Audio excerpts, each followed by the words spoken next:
Over the years, I've played some of the best Spider-Man games ever, but one title that happens to get some of the most mixed reactions from fans when it was first released was Spider-Man Web of Shadows. I do believe that over time, Web of Shadows has garnered more respect and love over the years and is deemed an underrated title in the long list of Spider-Man games from fans. I just recently beat it for the first time in a few years, and now it is a great time for me to give you my thoughts on how I feel Web of Shadows has aged, and is it truly the underrated game that most fans claim it to be. Web of Shadows was released back in 2008 on a slew of platforms such as the PSP, Nintendo Wii, PC, 360, PlayStation 2, PlayStation 3, and the Nintendo DS. Here we are watching the PC version. The game was met with mixed reactions, garnering a Metacritic score of 67. For me, back in the day, I never cared for reviews and only played a video game or watched a movie based on if it looks interesting to me, which this game did. This story was about Spider-Man taking on Venom once again in another symbiote storyline, which at this point has already been done, but this time taken to a whole new extreme that causes the symbiote to be more of a global virus than just one man being a problem. Another difference is that in this game, you are now in control of the symbiote once again and can go back and forth between using your normal Spidey powers with the red and blue suit or use the black suit to create more ways to fight your opponents. Throughout the game, you are also going to be given opportunities to make good or evil choices depending on how you want to play the story. There are things known as red points and black points, and depending on your actions will determine your overall personality. If you choose to allow the black suit to take over, make yourself out to be pretty much the villain of the story, or reject the ways of the black suit and be the hero you were born to be. There are characters throughout the game that you will come across that will be there to influence your choices, such as Wolverine, Moon Knight, Mary Jane, Luke Cage, the Vulture, and Black Cat. I said this in my last review for Ultimate Spider-Man, and I will bring it up again. I just love when a character that is in a universe full of all these other great characters are either having appearances throughout the game or at least mentions, because there are points that throughout this game you are thinking, well, if all these other characters are here, then why would characters like Iron Man or Mr. Fantastic not be here, considering that they are one of the smartest people in this universe?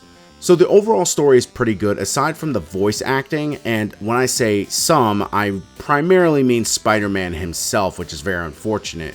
Now there are points where he is trying to sound serious and evil and it could come off pretty well, but when he is trying to come off as being lighthearted and funny, it just doesn't sound right, and sometimes he can just come off as either annoying or extremely cringy.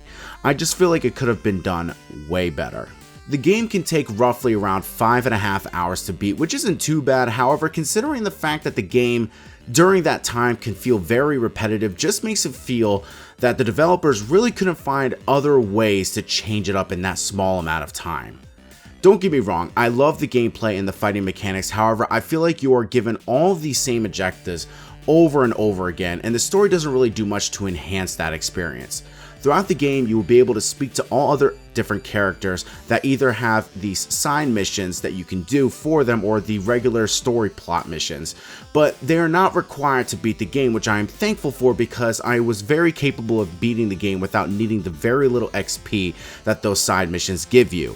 Only because just from playing the game, you will acquire XP very fast to use to spend on new abilities anyway.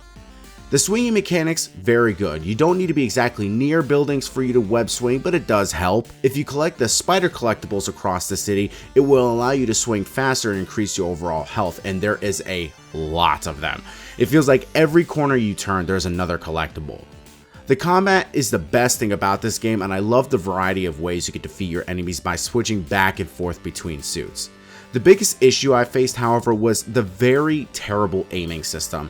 You can lock onto an enemy, however, once you land a combo or even remotely start looking at someone else, it will change to that other enemy, which makes it extremely difficult when fighting a boss that you are trying to defeat. I do like, though, that you can spawn a character to help fight beside you when you feel like you are being overwhelmed by enemies. Graphically, the game still looks fine for 2008, nothing to write home about, but fine nonetheless. but I do love the score and soundtrack to the game because it could be very reminiscent of the Danny Elfman score from the Raimi trilogy. So overall, Web of Shadows is still a pretty good Spider-Man game. I don't think it deserves the hate that it got, but I can understand the people that did not enjoy it. I would still recommend any Spidey fan to give it a try if you haven't already. However, good luck trying to get your hands on a copy considering the game is stupid expensive these days. Guys, my name is Pedro Ordonez, also known as GL7. Please subscribe, comment, like, thumbs up, do whatever you guys can to support this channel. Thank you once again for getting me over 1,000 subscribers, guys. Thank you so much. I love you all. Let me know what kind of videos you guys would like to see me cover in the future, and I will see you guys in my next video. Peace out.